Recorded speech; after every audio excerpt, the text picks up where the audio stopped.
Hello, beautiful people. I hope all is well. I hope all is well.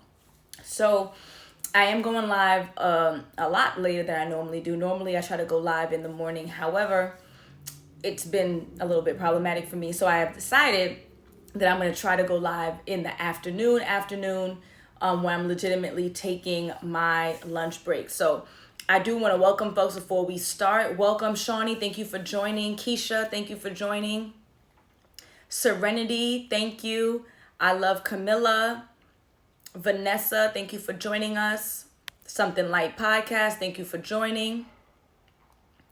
Author Anita Davis says, Hiya, I was just reading your engagement anniversary post. I know it's ridiculous, right? Like engagement anniversaries, who does that? But today is my favorite day in American history, which is not the topic for today, but it is important for me to outline. So for those who are new to my page, or if you do not remember who the hell I am and why you're following me, my name is Alison. I am a dating and relationship coach, and I primarily work with singles to help them find the love and commitment that they deserve. I go live at least 3 times a week, once by myself, 2 with guests, to discuss issues related to dating and relationships. Every Wednesday when I do go live, it is a live Q&A that I host. So on Tuesdays, I put in my stories the opportunity for folks to ask questions anonymously. Then on Wednesday, I read the question, I give a response, and I ask for you guys to also give feedback, so there is a fair exchange. But today is a super important day. And if you've already checked out the post that I put up about 2 hours ago, you might think that I'm going to say today is a super important day because it's the 2-year engagement anniversary for me and my husband, which is not even a real thing, right? Like, I understand that your engagement date should change as the relationship progresses. So our real anniversary date is 8/8, right? August 8th. That's the day that we got married last year. However, this is my favorite day in history. So I'm going to give you guys a little bit of background if you are new to this. I have a bachelor's degree in education. I have a master's degree in counseling. I have a master's degree extension in mental health counseling, and I am a certified coach. But let's talk about the first degree, which is education. So that degree in education is actually in New York. It's called History Education, grade 7 through 12. So it's history and education together, and it allows me to teach grade 7 through 12. And I used to be an 8th grade history teacher. I fell in love with history, particularly Black history, when my older sister, my eldest, I guess the oldest of us, introduced me to Black history and a love for oneself, evidenced by the t-shirt that I'm rocking today, and evidence as to why this is my favorite day of the year. So this is my favorite day of the year because May 19th is the birth date of Minister Malcolm X. So if you are not familiar with American Black history, Minister Malcolm X was a Muslim minister in the 50s and predominantly in the 60s who led in the civil rights movement and the human rights movement, because he said this is not an issue of civil rights, right? This is an issue of human rights in regards to the way that Black people and people of color are treated not only in the United States but around the world. So he is my favorite historical figure, my favorite person to ever exist on this earth. And so May 19th is a super special day, which is why, which I didn't put in the caption of my post, which is why my husband chose this day 2 years ago to ask me for my hand in marriage. So if you go back to the post, not now, later, that I put up about 2 hours ago, if you swipe through to the last photo in the series, it's the photo of like the moments after he asked for my hand in marriage.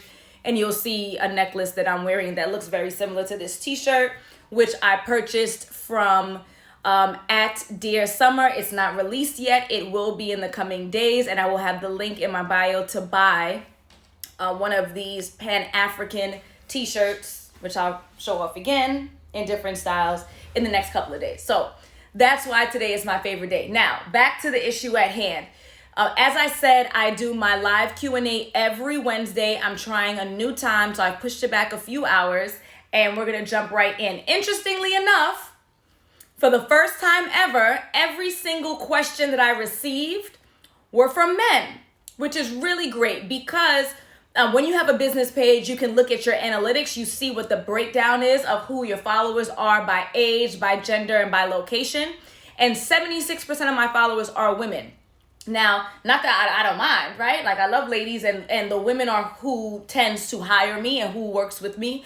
But I feel like I have such important messages and messaging for men that I feel like it's falling on deaf ears if they're not around. So I'm so excited about the fact that today is the first time that every question I received via DM through my stories yesterday for live Q&A today are all from gentlemen, which is really nice. I'm going to get through these 3 questions, and I'll see if there's time for me to take questions here. So you can go ahead and drop your questions in the bubble. And the bar should be like right there on your screen, the bubble with the question mark. And I will try my best to get to those, but I guarantee I get to every single question that is asked of me in my stories from the day before. Welcome, Chelsea. Welcome, Beautifully Poetic. Okay. And lastly, before we go ahead and jump into these questions, I do want to let you guys know that I have a live masterclass that I will be hosting on June 6th. On Saturday, June 6th at 12 noon, I'll be hosting Dating 101. So if you are struggling in regards to knowing how to date with strategy, knowing what questions to ask and where to find potential mates, that class is absolutely for you. Saturday, June 6th at 12 noon. Right now, it's at 66% off. That will not be forever. So make sure that you click the link in my bio, first button, to register for Dating 101 Live Masterclass. All right, let's go ahead and let's get started, and let's jump right into the questions that are, I guess it's men's night or men's afternoon, okay? So the first question I received from a gentleman is, do nice guys have to finish last? Do nice guys have to finish last? Okay, so before I even answer the question, I want to have a conversation in regards to this expression of nice guys, right? Even my husband, he calls himself good guy, right? He's a good guy. I need to have a conversation about what it means to be a nice guy, and are nice guys or people who are calling themselves nice guys actually nice? I found, at least on social media with the people that I follow, which is all on me, right? Like you curate who you follow and what your timeline is like. If your timeline is trash, it's because you're choosing to follow trash people and like trash things. That's on you. But what I've found, especially on social media, is that there is an abundant amount of gentlemen who make posts or who share posts who say, I am a good guy, so why can't I have, right? And I mean, I'm sure the women say the same thing too, but it's this idea of, oh, I'm a good guy, I took her on a date, I spent all this money, then why isn't she giving it up? Or I'm a good guy, I deserve access to these types of women, these supposedly beautiful women. Or I'm a good guy and this guy's a loser and he gets all of it, and then why can't I? That's a very weird flex to me. I think that there are lots of guys who say that they're nice. I'm a nice guy. Why can't I have access to these bitches? And I usually don't curse on live, but I'm doing it to paint a picture here, right? Oh, like bitches ain't da-da-da-da-da. Like, are you really that nice? If your expectation is that you paid X amount of dollars for a first date with a woman and she's supposed to put out because you're supposedly so nice. Are you really that nice if you are angry because you're not getting the results that you're looking for, and then you turn around and you say bitches this and curse people out and call them hoes and call them names? So I think that there is a problem in the community where gentlemen think that they are nice and they're not. And they're just not as nice as they think that they are. If you have an expectation that someone's supposed to put out because you spent $200 on a date, you're not as nice as you think that you are. If you are looking at what other men are able to supposedly attain and say, oh, why can't this be me? Then you might not be as nice as you think you are. So that's a side note, unrelated to related to the question, but doesn't answer the question at hand. Let me read some comments and I'll actually answer the question. Author Anita Davis says, no, but they need to be interesting to the woman they're engaging or pursuing. Just because you are good or great does not mean that you're right for that particular woman. Well said. I agree, Ms. Davis. Okay. So do nice guys have to finish last? I do not believe that nice guys finish last. as a rule. I don't think that is the way that energy works. I don't think that's the way that the universe works. I don't think that's the way that society works.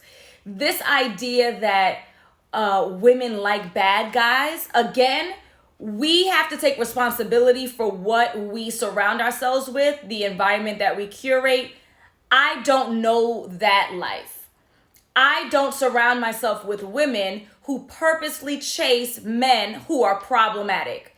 I don't follow online the kinds of pages that would show me anecdotal evidence that women enjoy problematic men. They enjoy drama and trauma. So I don't see it. Now, I'm not saying that it doesn't exist, but I'm saying that we, again, have to take accountability for who we surround ourselves with. I've mentioned this before. I don't have friends who have stabbed me in the back. I don't have friends who have ever slept with my man as far as I know. I don't have friends who have stolen from me. We have to be mindful of what we surround ourselves with and the environment we choose and the people that we choose, right? So this ideology of good guys finish last because women like the drama, they like problems, they like conflict. Well, what kind of women are you approaching and what kind of women are you pursuing that seems to be your truth? I'm not denying that it's your truth. What I'm arguing here is that perhaps you are chasing after problematic women and then you're mad when they play you, right? You're chasing after women who like the fast life and you say, oh, women. You're chasing after those types of women, right? You like the big booty chick who's in the club, who blah, blah, blah. And then you're surprised when she continues that kind of behavior of running the streets. So we need to, and this is for both sides. Again, it happens to be that a gentleman asked this question, but we have to be mindful. If all you've ever experienced are problematic women, if all you've ever experienced is problematic men, maybe that speaks more about your choices and your environment and where you're choosing to be over what all women or what all men are doing. I think that there needs to be a conversation like we learned in math class about the common denominator. Where are the common denominators? So I had a client who told me that she had like 3 exes who broke up with her and then ended up becoming engaged to be married, right? That's a lot. Like, that's a lot. If it were 1, happenstance. If it were 2, happenstance. 3, there is something that you could be doing to be turning these people off, to make them disinterested, or maybe there's not an appropriate match, as Arthur Davis said, right? So do good guys finish last? I do not believe that to be a universal truth. I believe that many times we, both men and women, are making poor choices throughout our lives, and then we're surprised about the end result. You're a good guy, maybe you need to go after a good girl. And maybe a good girl does not look like your ideal woman. But we can't be mad and say that all women are like this if you're chasing after a particular type of woman and it's problematic for you. So I think when some women say they want a bad guy or a thug, I think more so means a man who could protect them. But people run with the wrong wording when they lack how they truly articulate what they want. Angie says, I think shy, introverted men confuse themselves with nice guys. I think that's well said, Angie. Well said. Just because you don't punch people in the face doesn't mean that you're a nice guy. Just because you don't cheat, let's talk about this, right? Because you're not a cheater, because you're not a liar, doesn't mean that you're a nice guy. So I think that there are a lot of people who are identifying themselves, or I'm a good woman because I can cook. I've seen plenty of Top Chef kids. They can cook. Does that make them a good woman? Like, I think that there needs to be a redefining, at least as an individual, if not culturally, of what makes someone good. Right? I had this conversation last night on live with a coach, and we were talking about how to define a high value man, because that's the terminology that we've been using most recently online ad nauseum.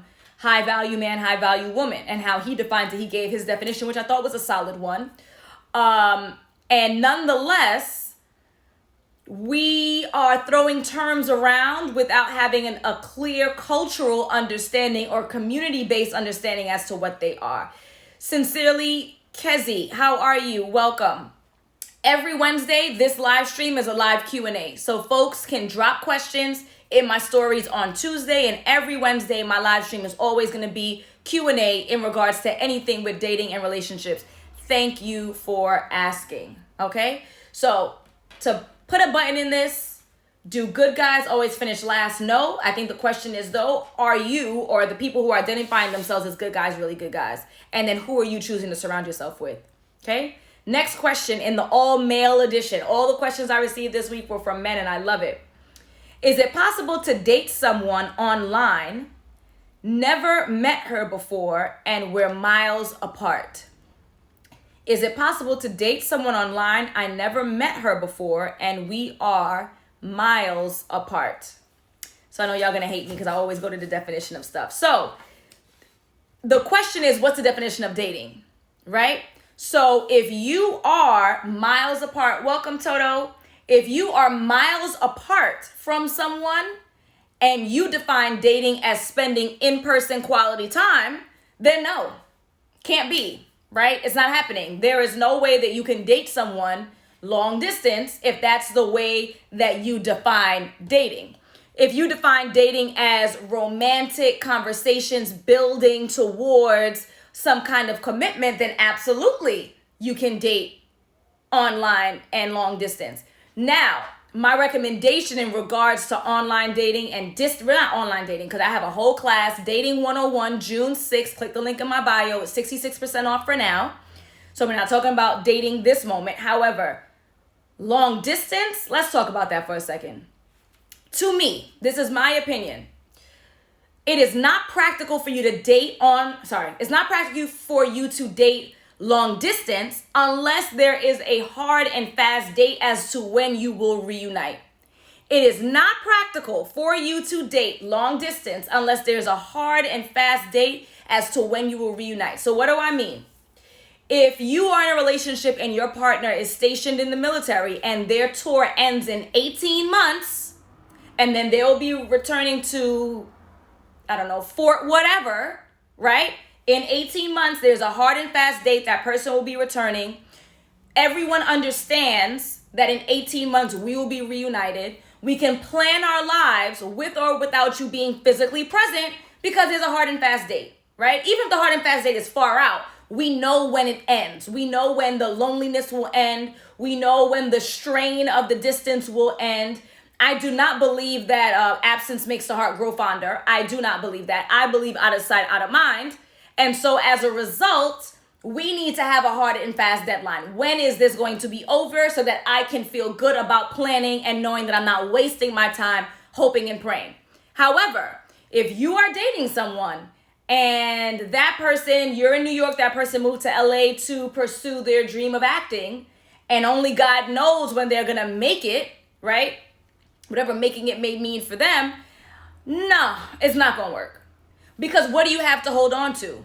There's going to be a whole lot of animosity that's built about, did you get the audition? Did you line the contract? What's the deal? What's going on, right? Like, did you sign? Did you find a manager? I need hard and fast. So tell me when this thing is going to be over and when we will reunite. And at that point, long distance dating can work. If there is no clear-cut date and time when this thing that's causing stress in our relationship and lack of intimacy in our relationship is going to be over, your relationship is going to be over. It's not going to work. Besides all of the other complications that cause relationships to fail, that distance alone is problematic if there is no end date, okay? So again, if you are just joining, my name is Alison. I am a dating and relationship coach. I primarily work with singles to help them find the love and commitment that they deserve. I go live at least 3 times a week, but every Wednesday I go live to do live Q&A. So if you want your questions answered guaranteed, I put in my story the day before, the Tuesday, an opportunity for you to drop your question right in the question box in my stories. I answer every single question I receive via stories. And if there's time and you have a question that you would like answered, you could go ahead and drop it in the bubble that's at the bottom right-hand corner of the screen right here. And I will try my best to answer those live, but for sure I'll answer the ones that are presented to me via stories. If you would like to buy a badge to help me make more content, please feel free to do so. I want to give a special shout out to those who have already purchased a badge. Thank you, Malika Fantab, for purchasing a badge. Thank you to Jappa Black for purchasing a badge. I appreciate you. If there's anybody who thinks that your friend would love to watch this live now or later, go ahead and send the live by clicking on the bottom arrow. It should be like right here, the little paper plane, and send it to them. All right, cool. Next question. Again, this is the gentleman edition. All the questions I received are from gentlemen, and I love it. Are men competing against social media when it comes to dating? Are men competing against social media when it comes to dating? And then he put expectations of a date. Absolutely. Absolutely. Author, if you could drop that question in the bubble that's at the bottom, it would be easier for me to find later, and I'll try to get to it, okay? The question is, are men competing against social media when it comes to dating? Expectations of a date. Absolutely. The answer is yes, they are competing. The expectations are high. The expectations are can be more than what that person can afford to invest. Absolutely. However, this is not a one-way street. So just like men are competing against social media when it comes to dating, women are competing against social media when it comes to our bodies.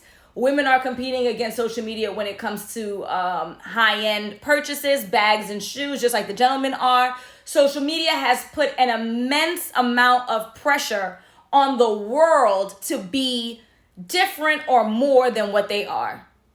So all of us are negatively impacted by social media in that regard. Now, are there plenty of benefits of social media? Absolutely. If you follow, and again, this goes back to curating your page and your following, right? And your everything, your timeline, you can curate whatever the hell you want. You can make your social media all about laughter. You follow joke pages, you share memes, laughs, and jokes all day long. You can curate a page that's all about beauty.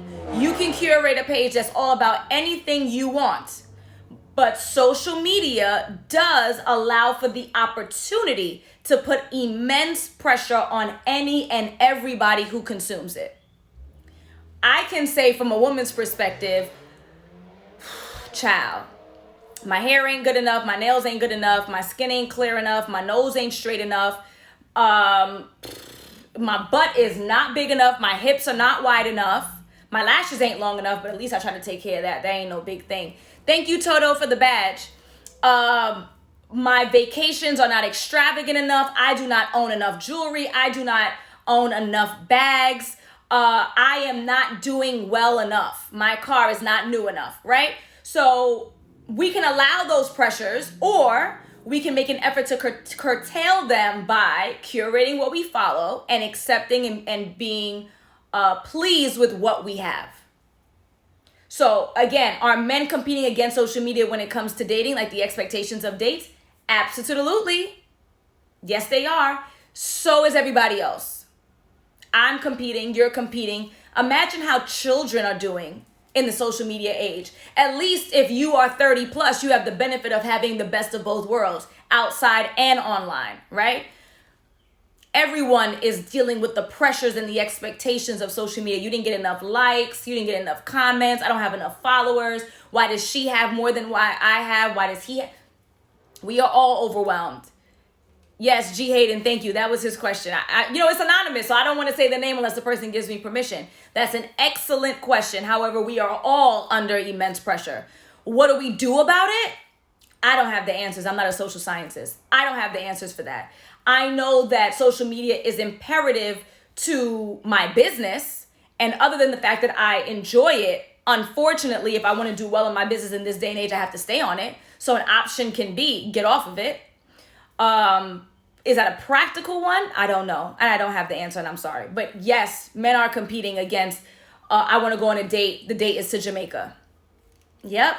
However, there are plenty of women who, one, wouldn't dare go on a first date to Jamaica with a stranger, or two, wouldn't be interested, right?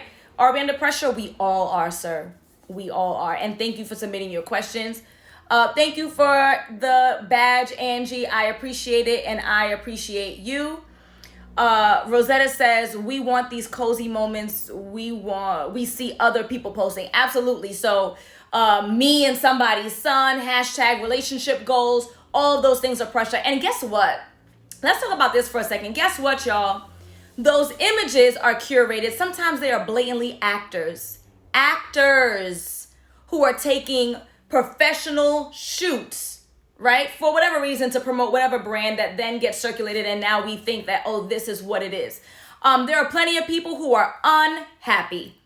There are plenty of people on vacation that are unhappy. They just finished arguing, but guess what? They paid $5,000 for that vacation. So they're going to turn out these photos in the hopes they get the attention that they're looking for online. There are plenty of married couples who despise each other, who don't even sleep in the same bed, right?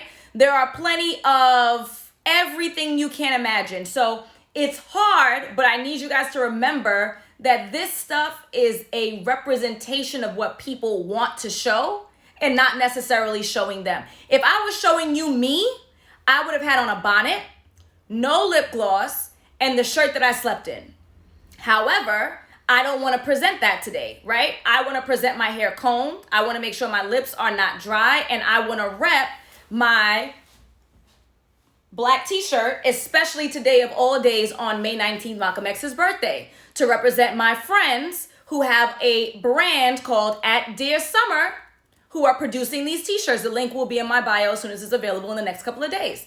So we choose the way that we present, and you just have to take everything you see with a grain of salt. Even me. And I have to think that I'm super upfront.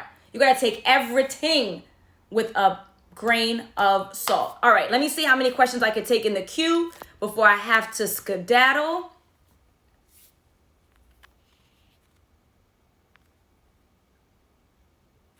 Okay, we have a question from another gentleman. I like this. It's a gentleman's night. How can men communicate with their pregnant wives without conflict? How best can men communicate with their pregnant wives without conflict? You may not like this answer. You may not like this answer. My answer is, I'm a woman who doesn't have a baby. So again, everything in life you take with a grain of salt. Maybe I don't have the expertise. Anyone who does, feel free. My answer is, unless you're bleeding out to death, don't communicate about conflict. Unless the house is on fire, don't communicate about conflict. If it can wait, let it wait. If you know that your significant other is going through anything that is causing their emotions to be charged, biologically or otherwise, if they're stressed at work or they have heightened hormones biologically, if you can hold on and hold out to deal with an issue, if it's not something that is going to bring destruction to your life, find the right time. And if the right time might be 3 months from now and you got to wait it out till the baby come out, then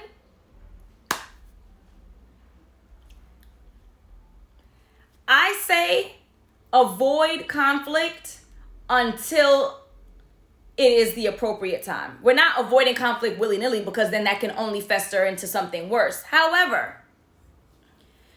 if it doesn't need to be pressed in that moment, if my husband comes home and he had a really rough day and there's something I want to complain about, like the fact that the deck is not finished being painted, love you, babe, maybe today is not the day for me to complain about the fact that the yard work is not done in the time that I would like.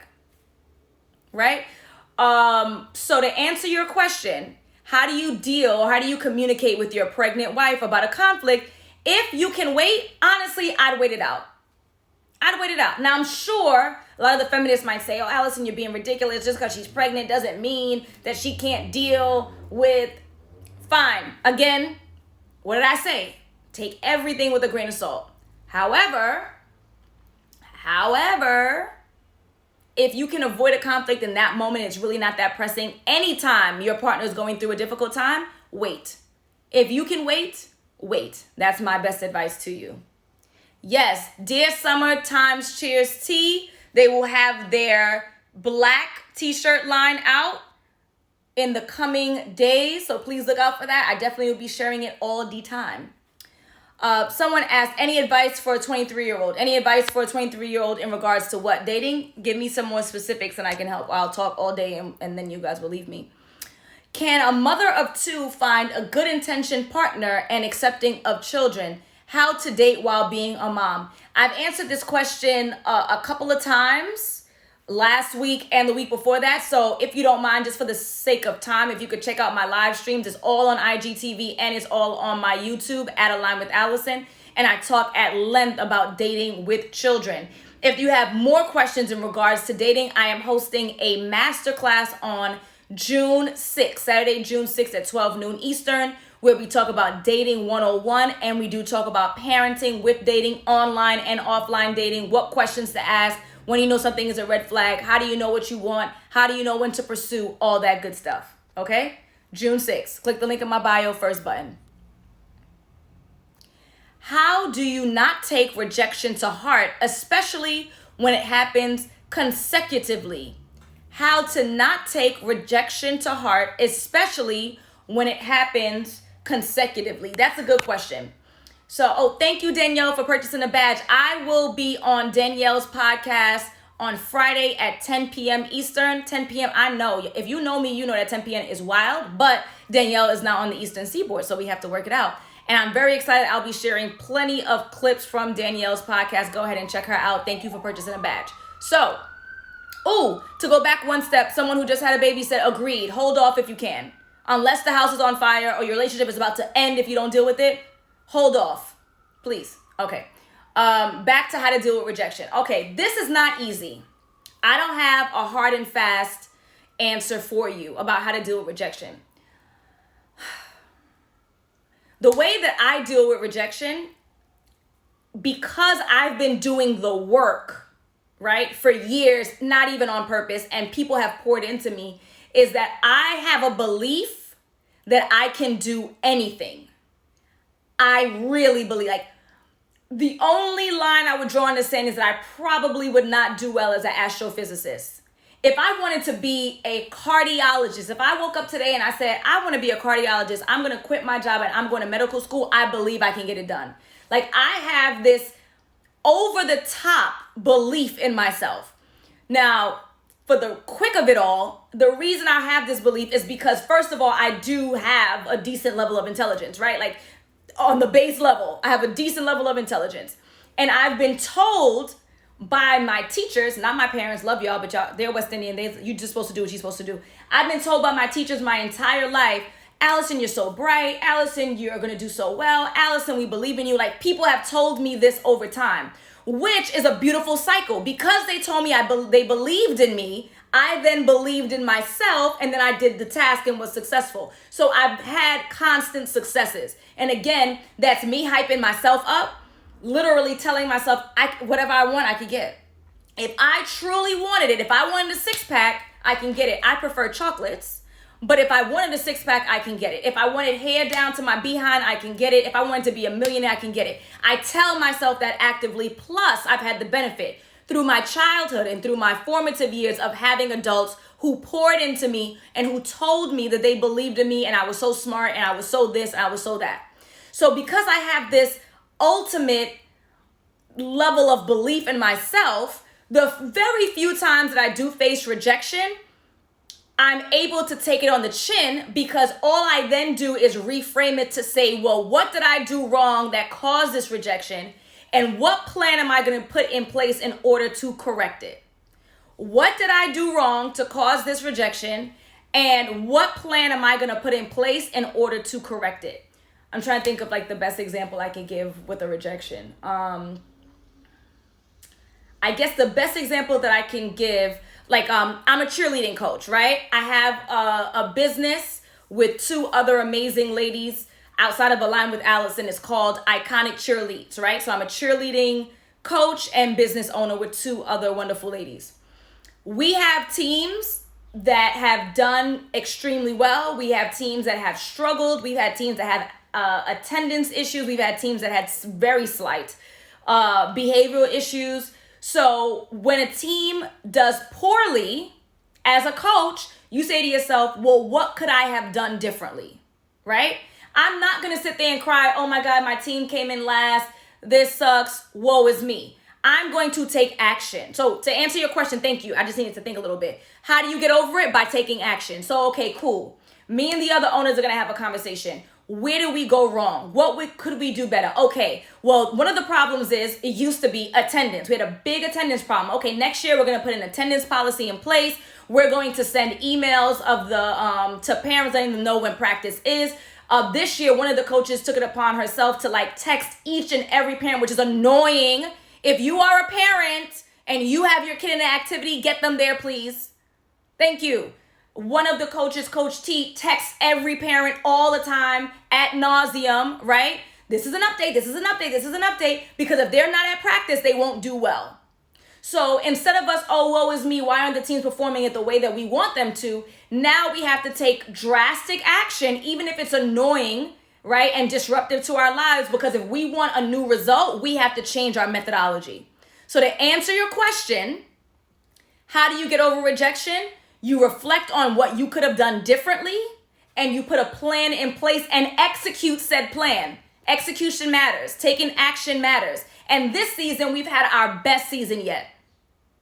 Even though in the midst of COVID and losing half of our athletes because parents honestly and fairly were concerned, right? And especially in New York City, we lost half of our athletes. We had the best performances ever. The teams were the most skilled ever. They ranked the highest that they ever ranked. Because we as owners had a conversation, we're tired of not placing where we want to. What can we do differently?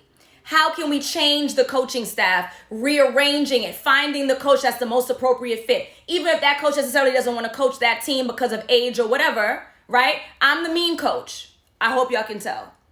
Oh, and other coaches too. But I'm one of the mean coaches. So the team that usually gives the most sass, they're the ones who I'm going to coach. Even if that level is not necessarily what I desire, but I am the most appropriate fit. You sometimes got to do things you don't want to do to get the results that you want. Suck it up. Stop complaining. Come up with what's wrong. Come up with a plan of how you're going to fix it and then execute it. Okay? I hope that answered your question. That kind of took me a little bit to formulate. This is why I need the questions in advance, y'all. This is why I need the questions in advance. But does that put you in a position to always be the reason for the rejection when sometimes it can be for external reasons? That's a good question. And let me answer it. And y'all might not like my answer. I have in my life, and this works for me, I have in my life this belief that I have control over almost everything. Right? Obviously, I don't have control who lives and who dies. I'm not like a witch. I'm not like, right? But I believe I have control over almost everything. And so I take what I like to call, and I think it might be a real terminology in sociology, like absolute responsibility. Even when on the low, there were other contributing factors, since I am in the circumstance, that means I have some level of control. So to go back to that same exact cheerleading example, even though what we assessed was that the issue was poor attendance and too much sass and annoyance and not enough accountability from the athletes, and they're small kids. This is just for example. They're wonderful children. This is a wonderful program. This is just to paint a picture, right? Who's the issue? It would be the parent not driving them to practice, and it would be the kid that has the snarky attitude, right? Those would be the external reasons. However, I'm the one that's upset. The kid's not upset that they don't make it to practice. The parent's not upset that they don't make it to practice. I'm the one who's annoyed because we didn't perform in the way that we want to, and those are the reasons why I assess why we didn't perform that way. So I can sit here and bitch and moan about, oh my God, the parents aren't getting the kids to practice. Oh my God, the kids are sassing me and talking back and they're not doing what they're supposed to do, and this is why they're not performing well. Or I can say, what can I do to impact what those external forces are doing to get the result that I want? Absolute accountability. Is it really my fault that someone decided that they didn't want to get up today and drive their kid? Is it really my fault that someone had a difficult time with transportation and didn't take the extra mile to reach out to another parent and say, hey, can you pick my kid up? No. But what I can do is send multiple emails that says, hey, if you're having a hard time with transportation, please reach out to the parents first and then reach out to the coaches. We'll try our best. What I can do is say, I'm going to coach this team because I think I'm just the most appropriate fit. And so that's what's going to get the kids at least paying attention, staying on task, and then we could work about building the skills. So absolutely, we don't live in a bubble, right? There obviously are external factors that impact our failures. However, we are also not invalids. And so there are actionable things that we can do in the hopes that it changes the results thereafter. And if that doesn't work, then we need to go back to the drawing board and figure out what can we do. There is some part that we play in this other than, like I said, life or death. Like other than those things, there's a part that we play. Instead of us bitching and moaning about not getting the result that we want, we need to take absolute accountability for where we are and try to construct a plan and execute said plan in order to get to the result that we want. I hope that makes sense. I hope I didn't go off and I lost you. Thank you, Shells Long Legs, for the badge. I appreciate you and I appreciate the support. But that's an excellent question. And I don't want to mess it up because your name is like French and special. But V, excellent. Thank you so much for that. We have one more question in the queue that I'm going to take, which is, Dear Alison, oh, she's so sweet. Do you think we attract what you put were? I think you mean, do you think we attract what we are? Do you think that we attract what we are? The easy answer is yes. That's the easy answer. I think that we make choices in our lives which cause us to be in circumstances that impact the people in our lives. So that's the attraction, right? So I am attracting, let's say, terrible friends who lie, who steal, who try to sleep with my man, whatever, like terrible friends. I attract them. You can use that term, but I feel like when people say attract, and I use it too, when people say the term attract, it takes away your responsibility and your control over who you chose to be your friend.